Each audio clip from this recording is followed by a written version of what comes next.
America crypto को regulate करने की तरफ बढ़ रहा है और इसी ने भारत की एक बड़ी कमी सामने ला दी है। अमेरिका में क्लैरिटी एक्ट के जरिए डिजिटल एसेट के लिए एक साफ रेगुलेटरी फ्रेमवर्क बनाने की कोशिश हो रही है। यानी यह तय किया जाएगा कि कौन सा क्रिप्टो एसेट सिक्योरिटी है, कौन सा कमोडिटी है और किसकी निगरानी में किस रेगुलेटर के पास होगी।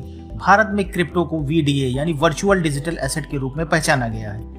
इस पर टैक्स भी है और AML यानी एंटी मनी लॉन्ड्रिंग के नियम भी लागू हैं। अब AML को बहुत आसान भाषा में समझिए। AML का मतलब है कि अवैध तरीके से कमाए गए पैसे को फाइनेंशियल सिस्टम में घुमाकर लीगल दिखाने से रोकना। यानी यह देखा जाता है कि पैसा कहाँ से आया और कहाँ जा रहा है और ट्रांजैक्शन कहीं सस्पिशियस तो नहीं है। याद रखिए, KYC व्यक्ति की पहचान करता है जबकि AML पैसे के फ्लो पर नजर रखता है। लेकिन भारत में अभी भी क्रिप्टो मार्केट के लिए एक पूरी कम्प्रिहेंसिव रेगुलेटरी फ्रेमवर्क विकसित हो रही है और यही सबसे बड़ा फर्क है। सिर्फ क्रिप्टो पर टैक्स लगाना और क्रिप्टो को पूरी तरह रेगुलेट करना दो अलग अलग बातें हैं। क्लियर रेगुलेशन का मतलब है investor protection, innovation, institutional participation.